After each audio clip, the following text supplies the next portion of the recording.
He's been at the company for geez, almost 14 years now. Started off in the field of sustainability at Mosaic, and then he moved on to EHS, and now he's back to doing sustainability related work. One of the things that he is, and he just telling me that he got his degree, master's degree in Australia in sustainability in the 90s. Yeah. It was one of the first colleges that was opened up in Australia, and I was telling him that our college was one of the first, is the first in the U.S. Is that true, Joel? We found out Yeah. the first college. As a college, yeah. As a college to sustainability to open up. So we have some similarities there. And he's involved, Anil is involved now on a lot of the work related to ESG, and a lot of you are familiar with that. I've told him you have, some of the students at least, have reviewed the ESG report for Mosaic and give them feedback, I'm sure, on that work. And the other thing he's telling me is their need for ESG folks, and he'll talk about it also, their need for ESG folks and sustainability people are going through the roof because of all the regulations and requirements that are coming down the pipe. And he's going to be looking to hire several people in the next year. And there's opportunities to collaborate on projects also, and we'll explore that opportunity. So, Thank you. Neil, all yours. All right, thanks, guys. And I'm very casual. If people want to ask questions throughout the presentation, that's fine. Just yell it out or throw something at me. That'll work. Or we can leave it to the end too. That works too. So today, basically, I figured there'd be some different folks in the audience, and so I threw everything in the kitchen sink in the presentation. We cover a lot of different stuff, so folks, yell out if there's an area you're more interested in than others. But we'll just move through, and I put in some of the key areas that are top of mind for me at the moment with what I'm doing in ESG space for Mosaic.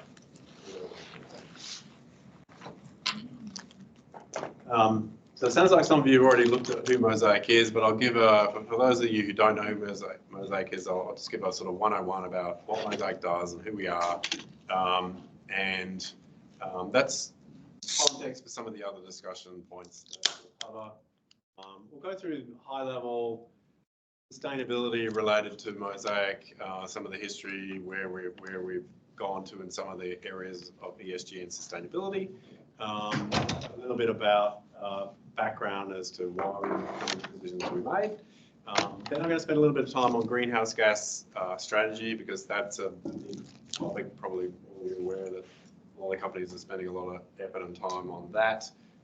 We have some targets, and we'll talk a little bit about how we got those targets and where we're going with our net zero journey. This is a interesting one, the future of sustainability reporting. I'll spend a fair bit of time on that. And this is what I was talking to Professor Deep about. Sustainability reporting is moving from voluntary to regulatory. And that's a huge change, and it's going to require a lot of arms and legs in order to make that change in many companies. So Mosaic's not alone in that move. We're gearing up for that, and a enormous number of other companies are gearing up for it too. So we'll talk a little bit about that, and then I just threw some junk in the end to talk about other bits and pieces that I thought might be interesting. All right, so what does Mosaic do? So we're one of the world's largest fertilizer companies. So roughly 60% of the corn in the US is grown on Mosaic fertilizer. So we have a high-level mission, which is we help the world grow the food it needs, and all of our targets and strategies and approach all sort of butt underneath that. It's interesting from a sustainability perspective, and when you guys get out there, on kind of undergrad and masters in and out, you may end up working in companies like Mosaic that are, we're agriculture, but we're also a mining and manufacturing company. So it's sustainability in my mind. It's really interesting when you're dealing with extractive industries or heavy manufacturing using lots of water, lots of energy. You've really got to really got a yin and a yang of how to manage that from a sustainability point of view. And I'll touch on some of that in this presentation. It's how do you apply sustainability to the activities is fundamentally the direction that I come at. We work mainly in phosphate and potash. Potash is potassium. And phosphate is actually the biggest mining area for us is actually Florida. So most people may not be aware that Florida is a really big phosphate producing area globally. Next slide. So there's just some stats here. We have about a 100-year history. Mosaic itself was formed in 2004, but there was many, many predecessor companies that ultimately formed into Mosaic. So about 100-year history of phosphate mining in the US.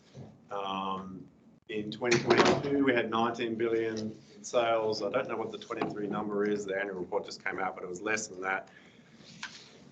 That's one interesting thing about being in a mainly commodity company is commodities go up, commodities go down. So a bit like oil, fertilizer is a commodity, or gold or nickel or whatever commodity you want to choose, or corn for that matter. And commodities go up and commodities go down. And so that means in a good year, you have plenty of money to spend on capital items that might include ESG items. In a lower year, then you have less money for those activities, potentially, depending on how you integrate ESG into your capital approvals, which is a giant topic and we could spend a lot of time on, and many different models of doing that. And it's important for a commodity company like Mosaic to look at that because you do have cycles, so you've got to manage capital lean times and in good times. Next slide. So we're global. We don't have a much presence in Africa, but we're in pretty much everywhere else. You can see. Major operations are in Canada, US, and Brazil. And then we have mines in Peru, we have a joint venture in Saudi Arabia, and some other associated facilities, but yeah, the big ones are reeled off. This gets interesting actually for a number of reasons, but one of them is sustainability reporting. So when I first joined in 2011, one of the big things that we worked on is putting in place a system to gather all the sustainability data globally. And so you're getting data recorded in different units, different languages, all sorts of different assumptions on data, basis of data. So it was a lot of effort to move from spreadsheets to dedicated platform, and it's still ongoing, frankly. So that's a big lift for probably sustainability professionals is making that jump towards a dedicated system, and it's very much needed in a big company like Mosaic. You've got data coming in from everywhere and anywhere, and you've got to tabulate it and look at trends and report it.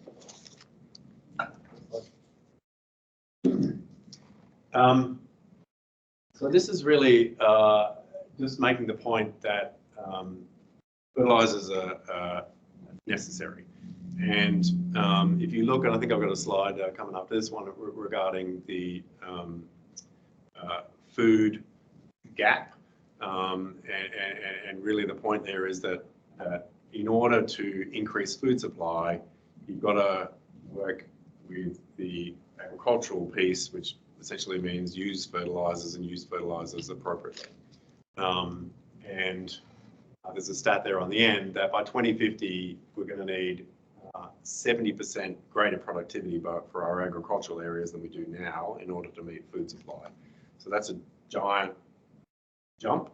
What are the ways you get there? Agricultural technology, different types of fertilizers, and different approaches in order to improve agricultural activity. The other way to have more food is to clear land, which gets into biodiversity and deforestation and all. And there's a limit of amount of land. So it really comes down to how do you intensify agriculture without minimizing biological impact and biodiversity impacts. So this is a rough timeline of some sort of key things that have occurred in Mosaic's sustainability reporting timeline. So as I mentioned, I started in 2011. So they actually did do a sustainability report in 2009. It was essentially a high-level brochure on sustainability-related activities in the company. It wasn't until 2011 that we had a sustainability team and we started actually putting in a lot of data into the reporting. So that's for any of you who go and work in a company where sustainability reporting is just starting, you'll be doing some of the stuff we were doing back then, which is setting the systems in place. Typically, you're moving from spreadsheet to dedicated system. Oh, yeah, sorry. You know what the main driver was for Mosaic to adopt, a sustainability framework so early on? Yeah, it was basically company status is the wrong word. I'm trying to think of the right word here, but it was we were doing a lot of really good stuff. We weren't doing a very good job at communicating it. So we wanted to measure it and then communicate it. So as corporate I've lost the term, but yeah, just making sure that people understood that we were doing good things. Fertilizer, and those of you who've grown up in Florida know it has a up and down kind of, that's putting it politely, rocky history, and particularly in Florida, Mosaic has tried to change that perception by doing a lot of really positive things, and I think that's an interesting thing for sustainability professionals is you've got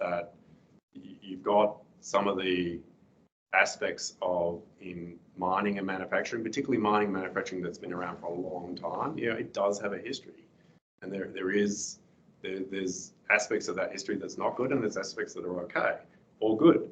And certainly since Mosaic was formed, there was an effort we need to be an industry that's admired and is really positive for the community and the environment and doing really, really good things.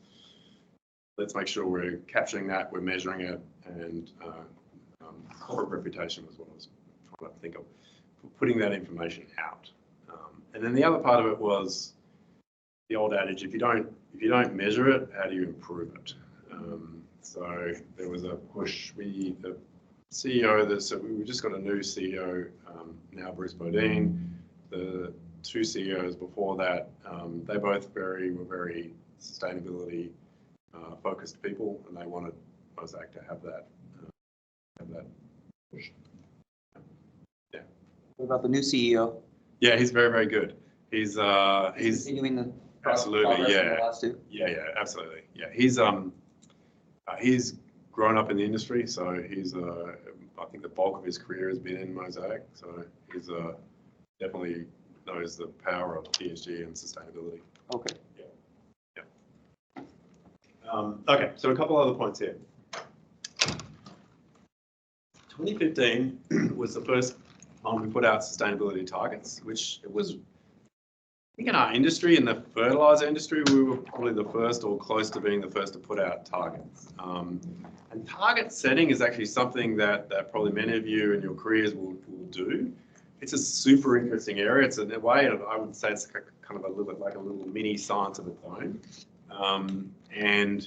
I can give you quickly high level what we did in back in 2014, 2015 was we looked at all the data, extrapolated out to 2020. We said, if we just do what we're doing, these are going to be the greenhouse gas emissions, and this is going to be the water consumed in 2020. Just kind of charting out the progression or the trend. And then we said, okay, if we reduce it by, I can't remember the percentages, but let's say 20%, this this would be the types of projects that we'd have to do. This would be the capital. If we reduce it by 40%, it would be this. And we did a rubric of percentages with capital costs and risks associated with it. And then we presented that rubric practically all the way up. We went all the way up to the board with that one because it was the first one. Fortunately, Mosaic leadership has always been wanting us to look at aggressive targets. And so once you demonstrate the cost, once you demonstrate the risks, then leadership can decide, okay, we want to go with aggressive, or we want to go with middle of the road, or we want to go with low. Fortunately, Mosaic's always been, we want to go with aggressive, which is good, but it does mean that you don't always hit your targets. And so from a reputational point of view, you've really got to message that correctly. Because you could set targets that are like easy peasy and, 5% incremental improvement. We've kept that going. So our 2025 targets, which we're now reviewing for the next sequence, they're 20% improvement on intensity for greenhouse gases per unit of product and water usage, freshwater usage, which is super aggressive. And they're considered incremental improvement targets. So there's not specific capital allocated to those targets. So it's up to the sites to come up with projects that meet capital hurdle rates as is. So it's just how do you improve without just in an incremental way. And then we have medium targets and long range targets, which I'll talk about. So the idea is have incremental improvement to improve the business on a day-to-day, and then you have the long range to really change processes or change fundamental parts of the business. There's just some bits and pieces there about some of the aspects that I guess changed with the targets in 2021. We added net zero greenhouse gas targets, which I'll talk a little bit about later. In 2022, and so I moved out of the sustainability team, and I've just moved back at about 9 months ago. And during that time in 2021 to 2022, we expanded the targets to include diversity and inclusion targets, which is another huge area. I'm a scientist, so D&I is not my specialty, but I can say this, that from being in Mosaic since 2011 to now, there's been a huge change, and a lot of that has been driven around by the D&I initiatives. And it's just a better company to work in. It's a more diverse company. It's a more interesting company to work with. So I've certainly seen that's been a big thing for Mosaic, and it's been a big change. And then 2022 was actually interesting because we put the ESG metrics and ESG targets into the employee incentive plans. So the management incentive plans, the employee incentive plans, and then the hourly incentive plans all have ESG targets built into them. And that's a big deal. So we get a lot of calls around towards the end of the year of, are we meeting our targets? And people are really motivated on them because it matters to their bottom line. They're going to get a bonus based on how well our sustainability targets are doing. So you can be sure that they're paying attention. They're making sure that fundamentally down to people are turning hoses off and things that historically may not have been top of mind. They're top of mind now because it's a pay related thing. So it's been eye-opening for me how much that has been a plus. So we've had some really good recognition externally, and some of the engagement aspects of there. That's been really, really good, and that gets to that corporate reputation piece. Why did we start? Part of it's this. Part of it's showing that we're a good corporate citizen. We're doing the right thing, and you get some positivity. In terms of one that's not up there, so there's a group called the Carbon Disclosure Project, or it's just referred to as CDP now. So historically, we've scored A minuses in that. And that's a pretty good benchmark. Our last 2023 score was A minus. That's the top 15% of our North American respondents. So that gives you an idea that we're reporting to a fairly high level. Yeah, excellent.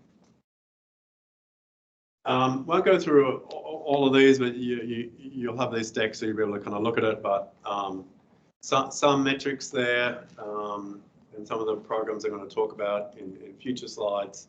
I think it's interesting. This one, that's not particularly impressive, and bluntly, 2023 is actually a little bit less impressive.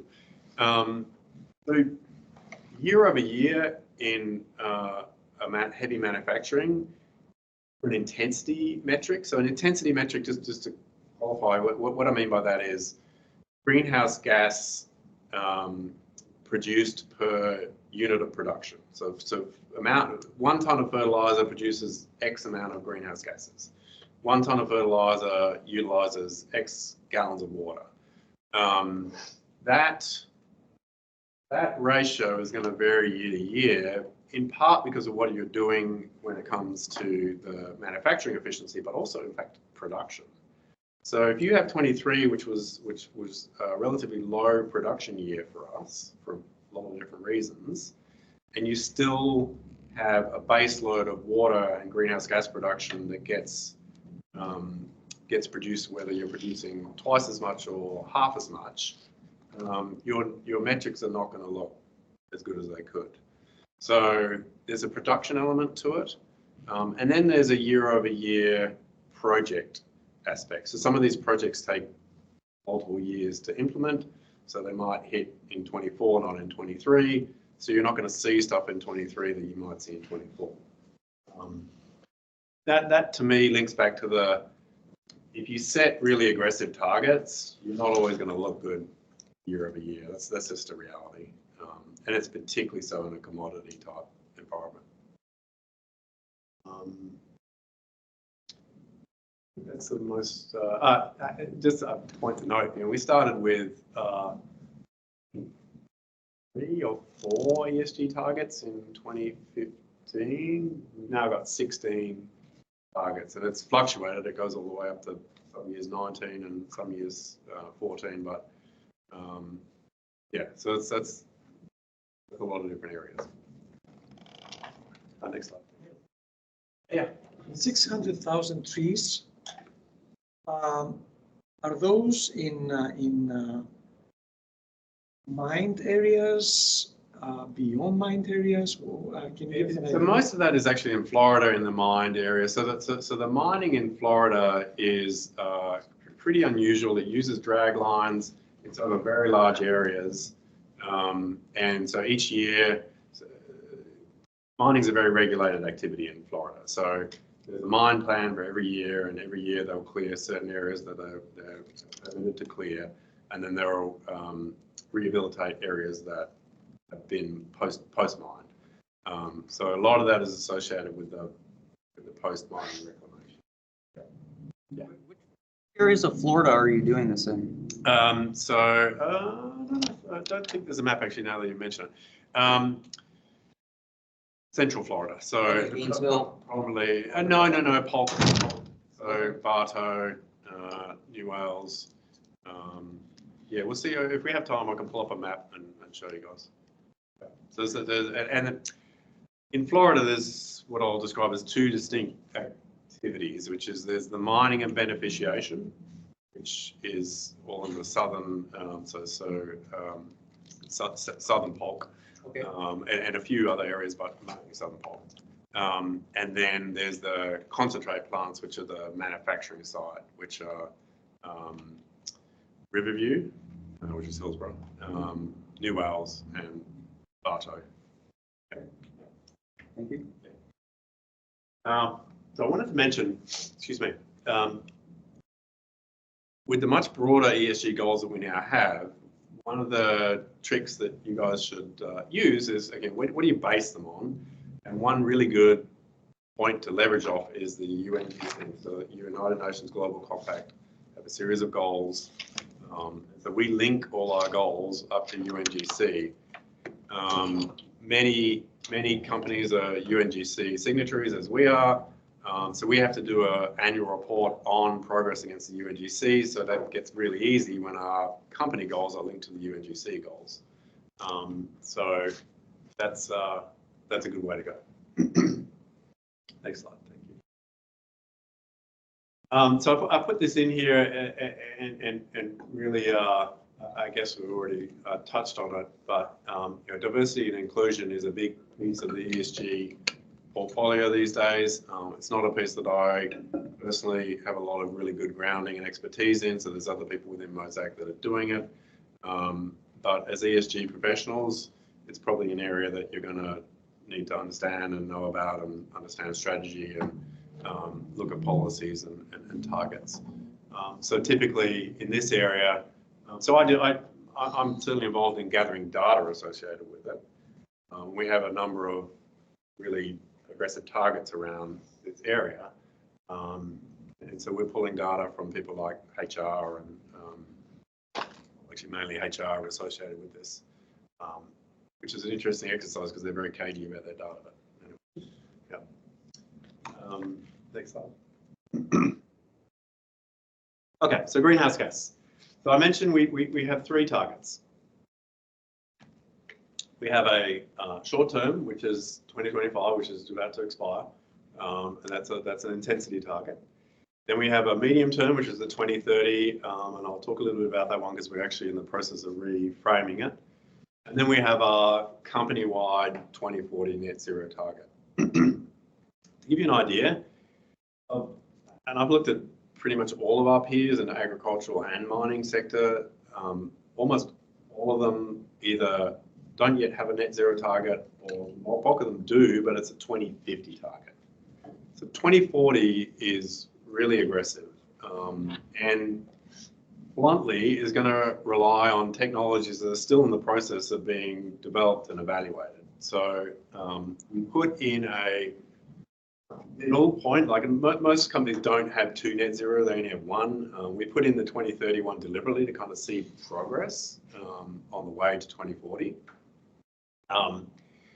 But as we've been putting more detail along the schedule of how do we get to net zero by 2040, it became apparent that it wasn't smart to make the 2031 just within the boundary of Florida. The emissions within Florida are material to Mosaic, and I'll talk a little bit about scope 1, scope 2, scope 3 in a minute, but basically this is scope 1, scope 2. So the emissions in Florida are material. As I mentioned, we've got a lot of heavy manufacturing and mining here, but the only considering carbon reduction or offset inset projects within Florida is not smart for an international company. It would basically be, let's spend all of our capital in one place. Not ideal when you've got a large international company with a lot of different stuff and a lot of different regulatory frameworks. You've got different regulatory frameworks in Brazil and incentives. You've got different regulatory frameworks here and Canada as examples. It didn't make a lot of sense to do that that way. So in this year's sustainability reporting, we'll be clarifying that target is it's still a milestone. We're still going to use the amount of greenhouse gases in Florida, but we're going to look at projects globally associated with trying to achieve that. On the road to what I'll describe as very aggressive 2040 net zero for the whole company. So that's going to be an interesting milestone, and it's definitely going to be an interesting journey. This year's sustainability report, I'm setting out what are the main buckets that we're going to progress in order to hit that net zero target.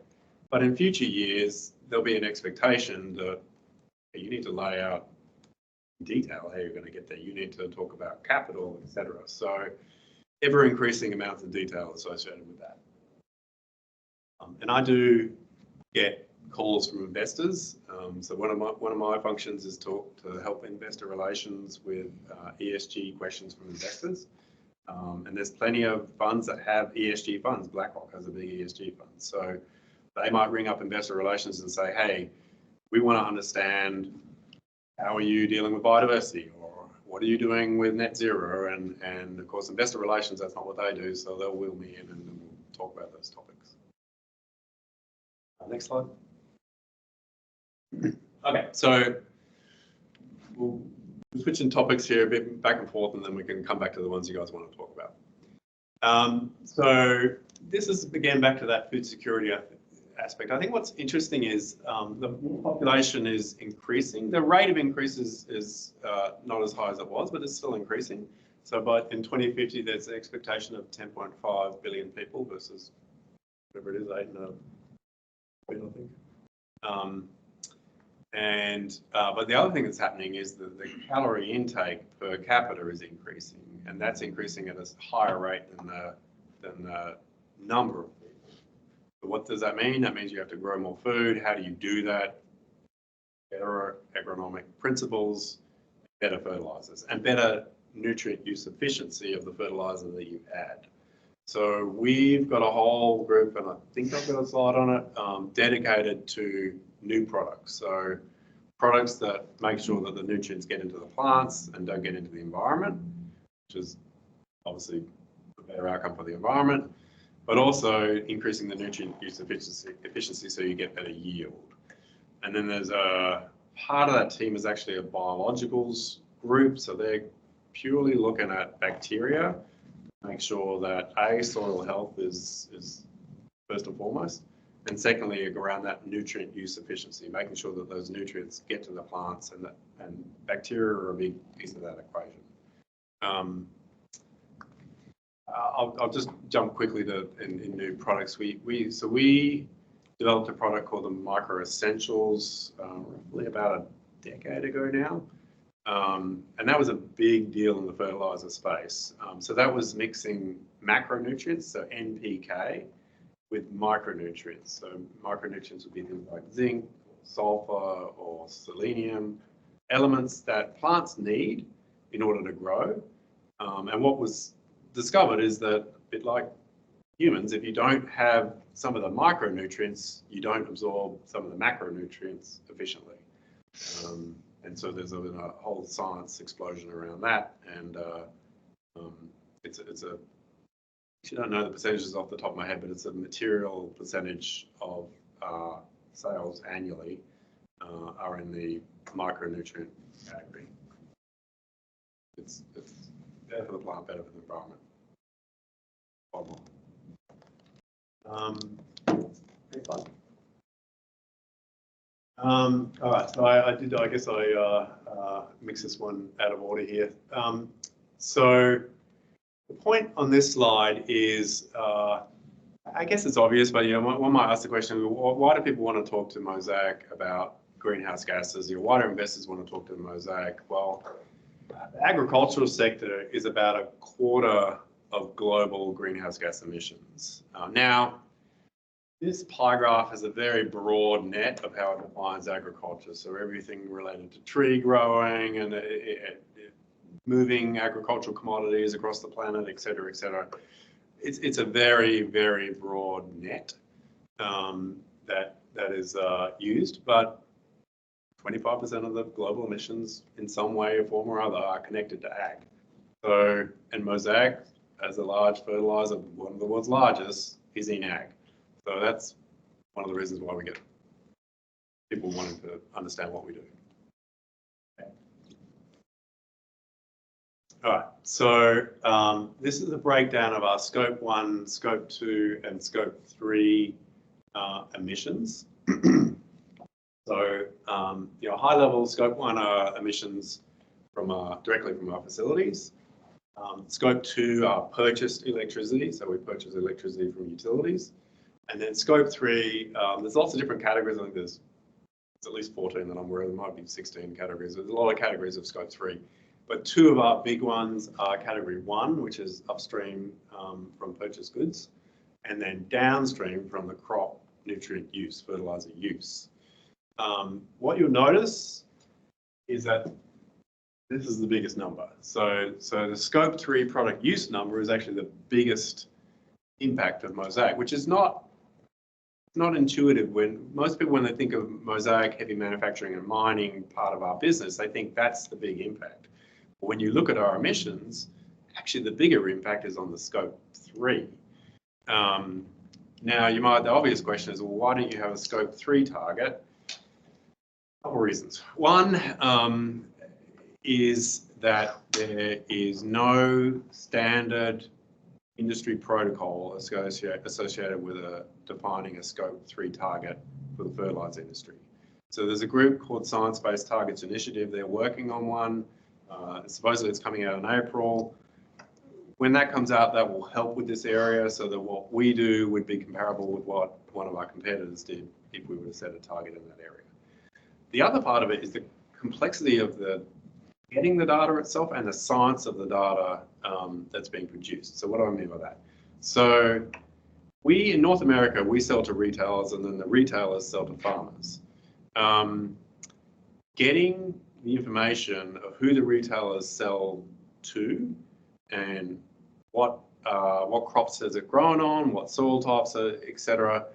That's really difficult information to get because a retailer doesn't want to share that with many people. In fact, they don't want to share it with anyone, frankly, because that's really their proprietary information.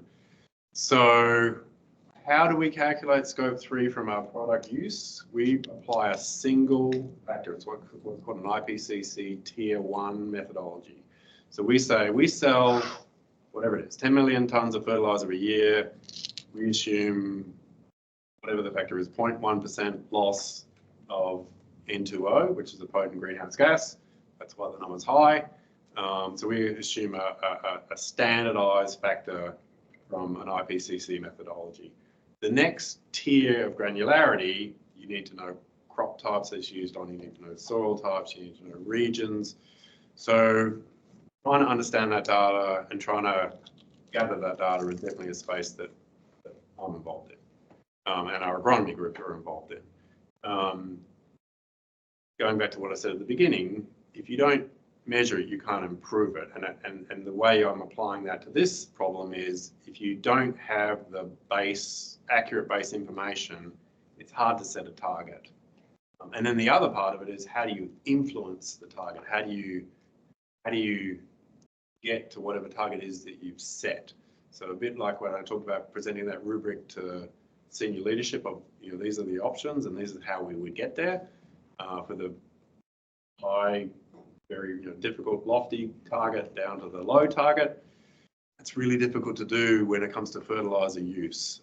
We do have some programs that we're doing that we could directly translate to a greenhouse gas target in certain regions. I'll talk a little bit about, there's a program called the 4Rs, which we're heavily involved in, and that's around getting fertilizer around nutrient use efficiency at high level. And so you could set, because that is directly translatable to nitrogen losses, you could set a greenhouse gas target on that. And so that's one thing we're looking at. Point being, we don't have a scope 3 target yet. It's definitely an area of vulnerability. It's definitely an area where I get asked questions about from investors. It's an area we're actively working on. Have you explored other options besides maybe setting a scope 3 reduction target as opposed to like engaging with your supply chain? Yeah, so the other part of it is the ammonia piece, and absolutely. So we're heavily involved with ammonia suppliers, and it's not like there's hundreds of them, less than 10 kind of thing. And that's actually been one really exciting thing is that ammonia, there's what's called grey ammonia, which is standard ammonia produced by the Haber-Bosch process that some of you might be aware of. Then there's blue ammonia, which is essentially producing ammonia and then storing the storing the CO2 underground or offsetting your emissions in some way or form. And then there's green ammonia, which is essentially a whole different process of utilizing hydrogen and with other aspects to it. So you essentially have a true zero. Kind of similar to like hydrogen levels. Yeah, it's linked to that process. So, but what's been fascinating to me is, and the economics of green ammonia and even blue ammonia are really challenging, super challenging. And I figured it would be years before we started to see that. But because of the Inflation Reduction Act, some of these companies are able to get funding. And so we're starting to really see globally moves much quicker than I thought towards green ammonia and blue ammonia. And we have one ammonia producing facility in Louisiana, and we're looking at carbon capture, utilization and storage at that facility. So that potentially might become a blue ammonia too. Yeah. The reason why I thought that stuff would take a very long time is that, like our facilities, you're talking about a lot of very big invested capital, $10 billion worth of plant in one spot. And it takes a long time to change that process. Yeah. Okay, next, I need to run quick. All right, so I'll run through.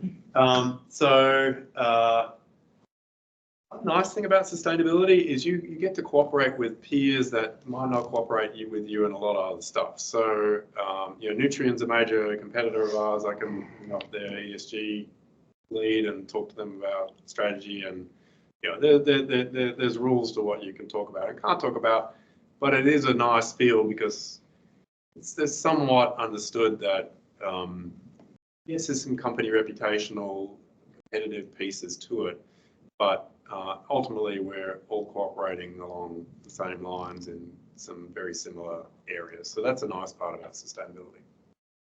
Next slide. So this is the 4 R's, so right source, the right type of fertilizer, the right rate of application, the right timing, don't apply it just before a rain, for example, and the right place in the soil. Precision agriculture, putting it right next to the root of the plant. There's scientific papers that have done the math on how much CO2 improving using a 4R technique versus not using it. So we could set a scope 3 target just on the 4R, and we're heavily involved in the 4R program in North America. Next slide. I've really talked through this one, so this is a really interesting area. This is developing new products and pushing to improve with fertilizer science. Another interesting area, and this is public, otherwise obviously I wouldn't talk about it, but Mosaic's looking at the purified phos acid market, which is for car batteries.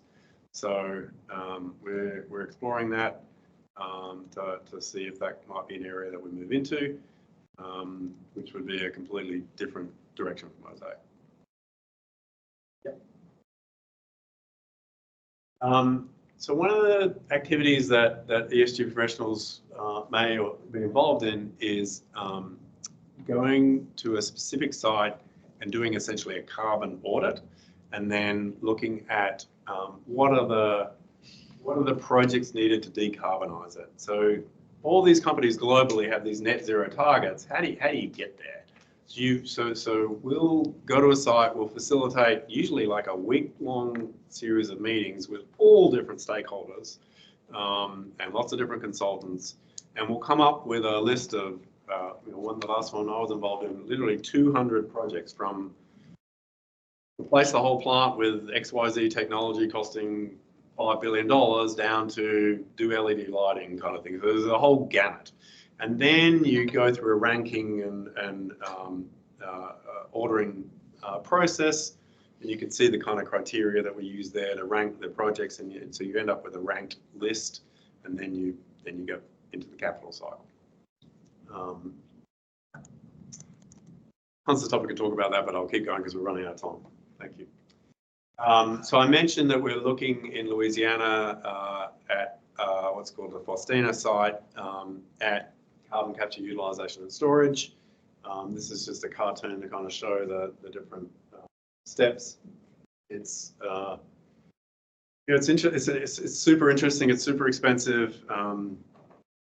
It's an evolving science. I will say that there are multiple carbon capture wells around, but it's a relatively new science. I'll say that. And there's different ways of storing the carbon. So there's a lot of stuff to be investigated there, which is a very active thing for Mosaic. And we're looking at 2 key sites, one in Canada and one in Louisiana. Next slide. biochar is an interesting one. So Mosaic, there was a question earlier about, where's our facility? So we own, I think it's 376,000 acres in Florida, so big landholder.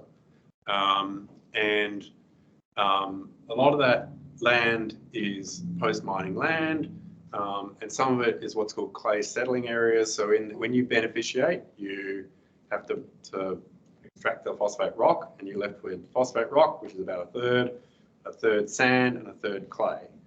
And the clay, what do you do with it? Well, we impound it in what's called clay settling areas, which are these very large dams that are full of clay. And there's limited uses for clay settling areas. Typically, long term, they're used for everything from tree growing to cow pasture, kind of that sort of agriculture, but not intense agriculture. So relatively low value land. So we're looking at, could we do something around carbon capture on those land holdings? And one of the products we're looking at is biochar, which is very similar to charcoal. It is a little bit different, and then you produce it. Charcoal is low oxygen production. Biochar, you're trying to produce it at almost zero oxygen. And effectively what that does is it ties up the carbon a little bit tighter, so it's considered sequestered. And so it is an area that, again, it's one of those ones like carbon capture, utilization and storage from wells, that it's evolving science. We're still trying to evaluate how much this could mean for Mosaic when it comes to sequestration. Next slide. One super interesting thing about Mosaic with our power is that we co-generate a lot of energy, and it's not normal co-generation, which is like combined cycle, pulling a little bit more energy out of the heat. We actually, the world's largest sulfur purchaser. We use that sulfur to create sulfuric acid. That process is very exothermic, and we have invested hundreds of millions of dollars in capturing that heat and then co-generating electricity. So for us, it's carbon-free electricity generation. There's an asterisk on that because where the sulfur come from, it came from oil and gas industry. So it's a somewhat tricky area. But from our power generation, the more we can do with cogeneration from heat recovery on sulfur.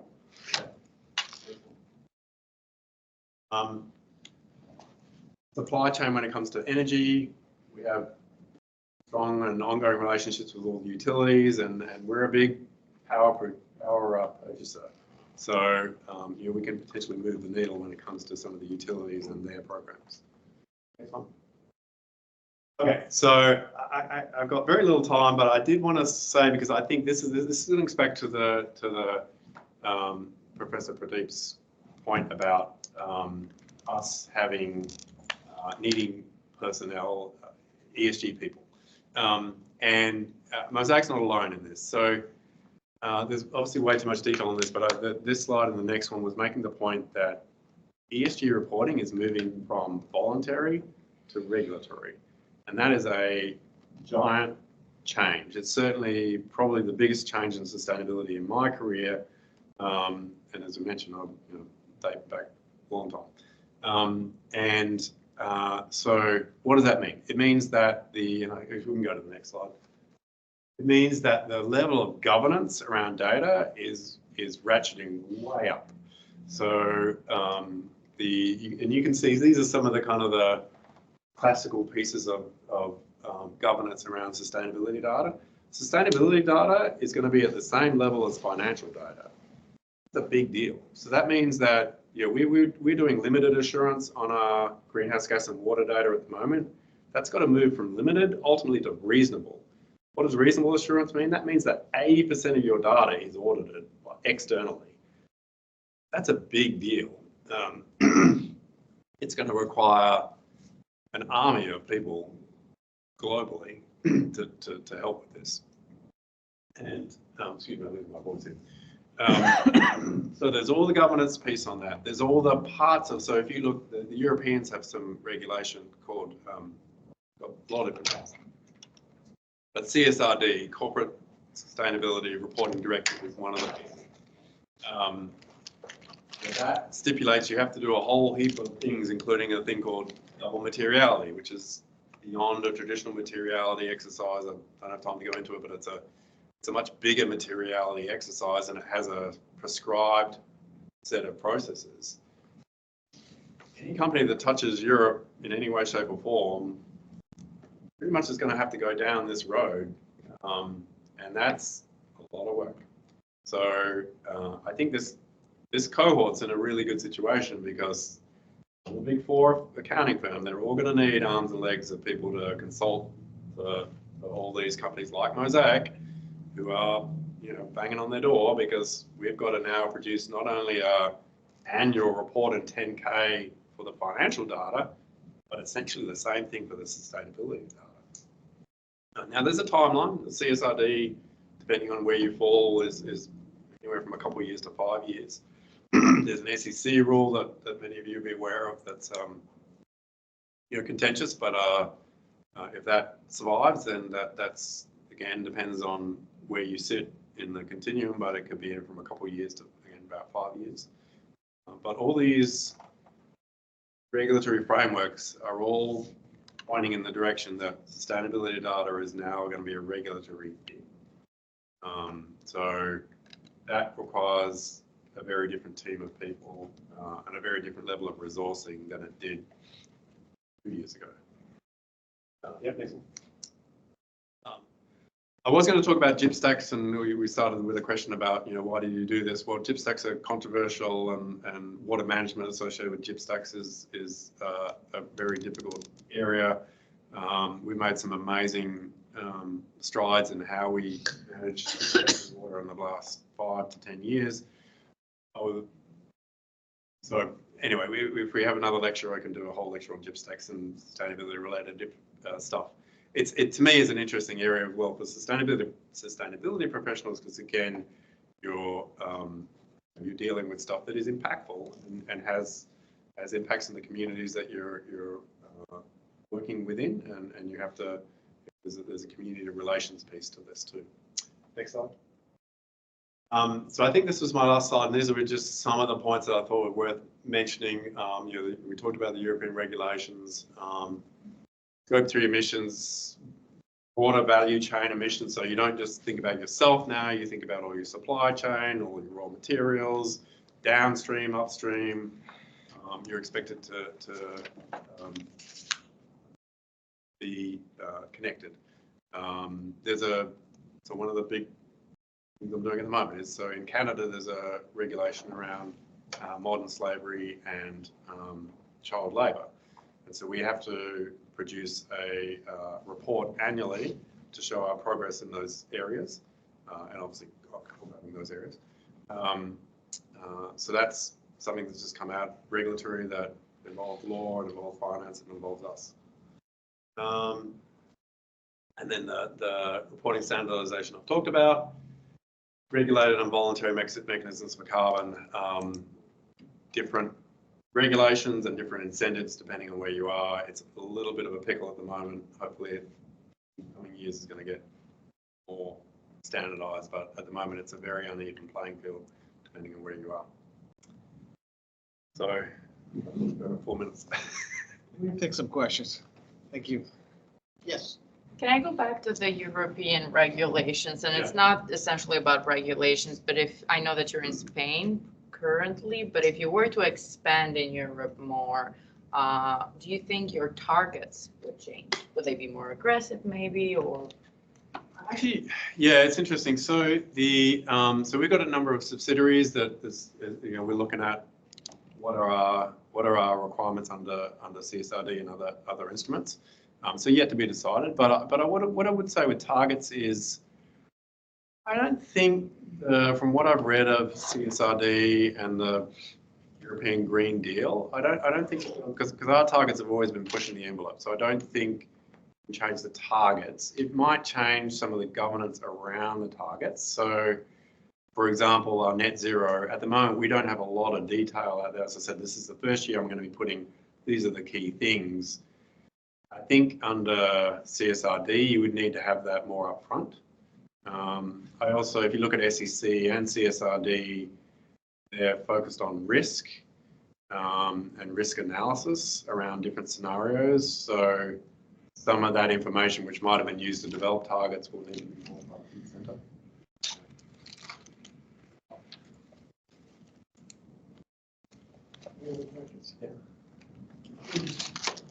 Go ahead. Oh, so I wanted to find out, in the context of the emerging economies around BRICS, I am aware you are already in Brazil, but I just wanted you to give us an overview in terms of where you're seeing your future around BRICS, and how are you managing risk associated? Yeah, I guess the only area I can really comment on is Brazil, and that's a big piece of Mosaic's growth story. It's definitely been a focus for the past 5 years. Is that when you look at the growth of Mosaic, Brazil is a huge piece of the puzzle. And you look at the growth, so in the US, we've got globally leading yields per acre. Corn is 300 bushels per acre is not outrageous. In places like Brazil, there's a huge opportunity agriculturally, because although there are some areas where that productivity is moderate, it's nowhere near the US. So the productivity per land in a place like Brazil just has so much potential compared to the US is incrementally improving. Brazil, you can move from kind of here to here much more rapidly. So I'm not a BRICS expert, but I can say that Brazil's a big deal for Mosaic. And actually any agricultural company, Brazil is a focal point, as is Africa. And it's to do with the fact that the agricultural science or application of agricultural science is still developing in those areas. I was wondering about the CCUS applications. So, one of the risk factors around CCUS is that there are fugitive methane emissions associated with the technology. So even though it's essential, to have CCUS to make the direct air capture technology more viable and cost effective, how do you tackle point source emissions? Yeah, it's a big question. In my personal opinion, CCUS is still evolving in terms of. I mentioned there's multiple different ways to compress and store the CO2, from mineralizing it through to just compressing it and injecting it compressed. There's folks that are utilizing the CO2 before they're injecting it. How do you deal with that math if it's utilized for enhanced oil recovery? How do you deal with that math, or do you deal with that math? And then your point about fugitive emissions and length of time of sequestration. There's a lot of stuff. I'm not a CCUS expert, but the team that's looking at CCUS in Mosaic is looking at all those type of questions to have the satisfactory answers before we go ahead with it. So we haven't committed to doing CCUS at Postina and Belle Plaine, but we're studying it. And fugitive emissions is one of the questions. Yeah. Good question. Neil, just a couple of quick items. The first one is, you mentioned biochar. So we're doing research on biochar here, Right. both from biomass and from algae. Right. So maybe we can connect, I think that's a great idea. Yeah. and I can send you some of the results we have generated. And you can take a look. The second is, we should have you back maybe in fall in my course on biofuels, which is agricultural fuels. Yes. So then we can talk a little more about the interaction between plants and fertilizers and the bacteria you mentioned. Yeah. Yeah, biofuels is a fascinating area. We've got a important partnership with CSX, where they using biofuels in some of their locomotives, increasing numbers of locomotives. But to me, it's a really interesting partnership because use fertilizer that's shipped in CSX trains to grow the corn produces the biofuel fuels the, it's nice and circular kind of thing going on. So yeah, it's an interesting story. So that would be great. And the third, can we have a copy of the presentation? Yeah, sure. Yeah, I think I already That would be great. There we go. Yeah. So we can have the students also who didn't get a chance to be here. So I'll follow up with you. That's great. I have one last question maybe, and then we can move to class here. You talked about your scope 1 emissions is using a lot of natural gas. What are the processes that they're typically used? Can that be something that can be converted to something that's more renewable?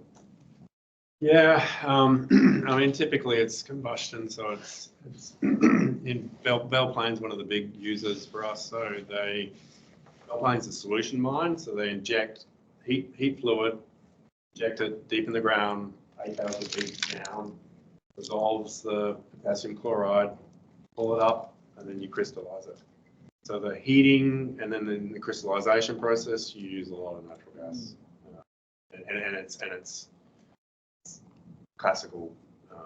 So they do cogeneration, but it's what I would term classical cogeneration there. So it's efficient power generation, but it is using natural gas. It's a very cold area, Saskatchewan. But they are looking at the utilities they're working with there. Different options when it comes to renewables. Yep. I have one question. You mentioned that you do speak to investors and you're a part of that committee answering and responding to investors. I did see one controversy in 2022 about corn farmers writing a letter to Mosaic for the high tariffs on imports from Russia and Morocco.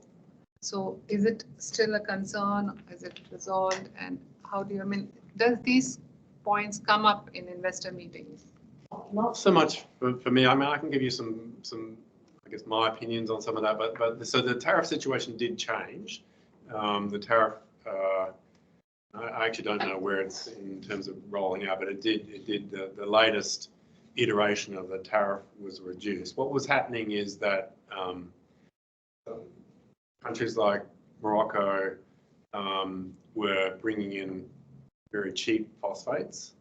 The issue when you're competing with a kingdom like Morocco is they can kind of set their own prices because they're not operating in a capitalist kind of framework.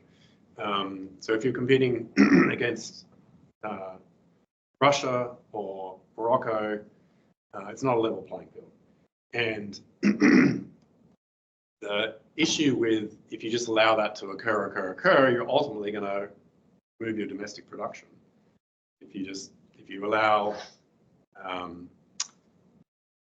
country to dump cheap product here or sell it at a loss because they can because they're a kingdom or they're the Chinese system, then ultimately if you drive domestic production out of business because your commodity cost is below the cost of production, once you don't have domestic production, then you got a problem because then you don't have any ability to compete domestically, and you're then dependent on those countries. So my argument for that is you might get some short-term gain if you don't have any tariff at all. But long-term, watch out. That's my opinion.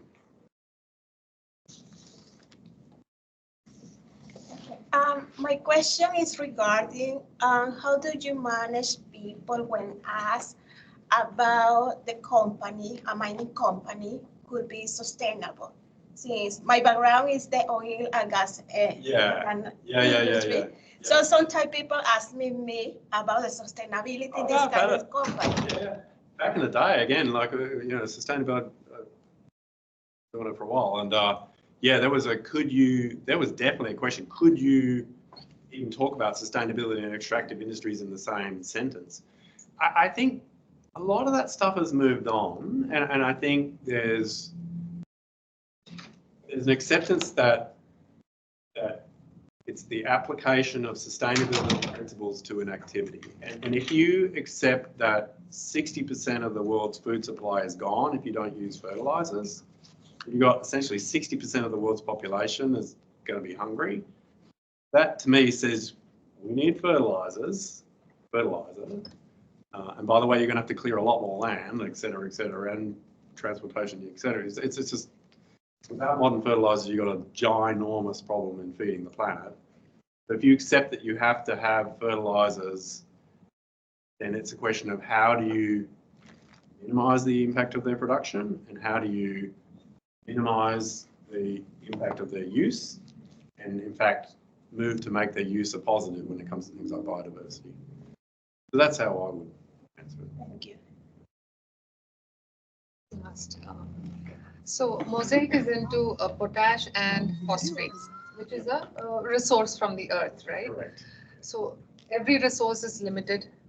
What would be the next in line for Mosaic once you exhaust? Do you have any projection that you're going to exhaust it by this year, whether it's 2050, 2070, I don't know. Yeah. So what's interesting when it comes to phosphate just in Florida is every year when you look at the reserves, the date for, hey, we need to pack up and go home gets pushed out. And why does it get pushed out? Because the technology of extraction and therefore the grade of ore that you can utilize that equation gets better and better. So that's the good news. The bad news is there's no replacement for phosphate. So phosphate you need in your body, you need a certain amount. When you're from 0 to 20, you need to be intaking phosphate, and there's no synthetic substitute for phosphate. Fortunately, phosphate is a relatively common mineral. Where it's concentrated is in different parts of the planet. But we have a JV in Saudi Arabia, we have a mine in Peru. So ultimately, yeah, if you fast forward many years, you run out in Florida potentially, although again, yield is going to keep improving. Then you have to bring in ore from other places potentially. Yeah. And potash is one of those minerals. So potash is